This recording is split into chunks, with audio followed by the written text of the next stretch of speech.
Positive atheism Hindi channel प्रेक्षकों को स्वागत। आज मैं विवेक मोहन से लिखी हुई राजा राम मोहन राय पुस्तक में ब्रह्म समाज के बारे में आपके सामने प्रस्तुत करना चाहती हूँ। ब्रह्म सभा के बारे में कई बुद्धिजीवियों ने अपने विचार प्रस्तुत किए, जिनमें केशव चंद्र सेन, जिन्होंने बंगाल से बाहर ब्रह्मवाद का संदेश पहुँचने के लिए बहुत से सार्थक प्रयास किए। उन्होंने सन 1865 में इंडियन मिरर में लिखा, राममोहन का संबंध उस समय के किसी नए संप्रदाय या पंथ से नहीं था और न ही वे किसी नए संप्रदाय की स्थापना करना चाहते थे। राममोहन की कोशिश जाति, रंग और विश्वास के भेदभाव के बिना सभी मौजूद धर्मों के लोगों को एक सच्चे ईश्वर की सार्वजनिक आराधना के विधि अपनाने के लिए तैयार करने की थी। राममोहन का विशाल और उदार हृदय किसी एक जाति या संप्रदाय से बंधा हुआ नहीं था। वे किसी गिरजाघर के सदस्य नहीं थे, फिर भी सभी गिरजाघरों के थे। वे अद्वैतवादी आराधना के सिद्धांतों के आधार पर एक सार्वजनिक गिरजाघर बनवाना चाहते थे। ऐसे खुले विचारों की कल्पना कौन कर सकता है? वही जिसका हृदय भेदभाव को नहीं जानता हो। जिस भव्य पूजा स्थान की राममोहन ने कल्पना की, उसे वही कर सकता है जिसके हृदय में समस्त मानव जाति के लिए प्रेम और ईश्वर के प्रति अपार श्रद्धा हो। आकाश की तरह अनंत और समृद्धि की तरह सीमहीन था उनका मंदिर, जिसका न कोई स्थान था न कोई नाम, जो विश्व के समान विशाल था और मनुष्य जाति के समान विस्तृत, जिसमें सभी प्रकार के भेदभाव एक शुद्ध भ्रातृत्व में विलीन हो जाते थे। राममोहन के सपनों का मंदिर किसी विशेष भगवान ईसा मसीह या मोहम्मद का निवास स्थान नहीं था। वह तो मानव जाति का मंदिर था, जहां उस ईश्वर की पूजा होती थी जो समस्त मानव जाति को एक करने में समर्थ हो। ब्रह्म समाज के विचारों में सर्वमान्यता का गुण था, क्योंकि ब्रह्म समाज उन सभी अवधारणाओं से ऊपर उठकर सोचता था जिनके कारण मनुष्यों में भेदभाव उत्पन्न होते हैं।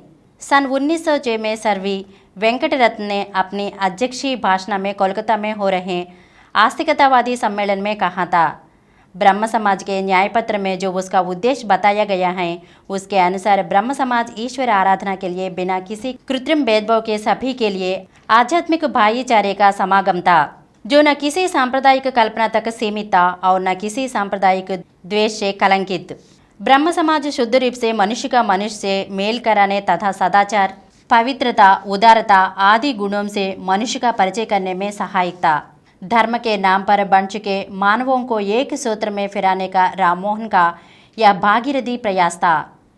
वे सदा यही चाहते रहे कि किसी तरह विभिन्न धर्मों के बीच की वह खाई फट जाए जो मनुष्य को मनुष्य से दूर कर देती है। इसी संदर्भ में श्री सतीश चंद्र चक्रवर्ती ने प्रकाश डाला है। मानव राममोहन पर अपना भाषण देते हुए उन्होंने इस बात पर जोर देते हुए कहा, राममोहन का विचार था कि उनका समाज एक नए संप्रदाय का मंदिर नहीं बनेगा, बल्कि सभी धर्मों के लोग द्वारा एक ईश्वर की सम्मिलित पूजा के माध्यम से समस्त भारत को एक सूत्र में बांधेगा।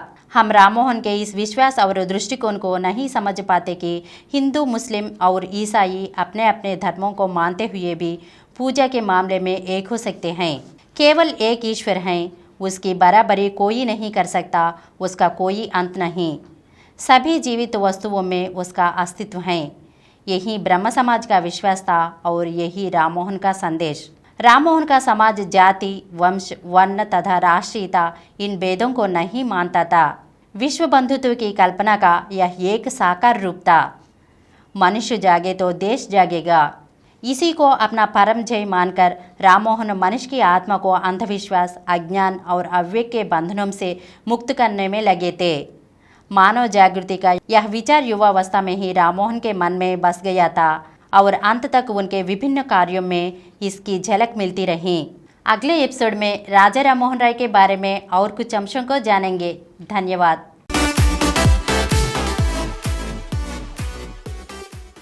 Please download Samaram multi-channel app and watch your favorite channels from your mobile. App available on Google Play Store and subscribe to the channels.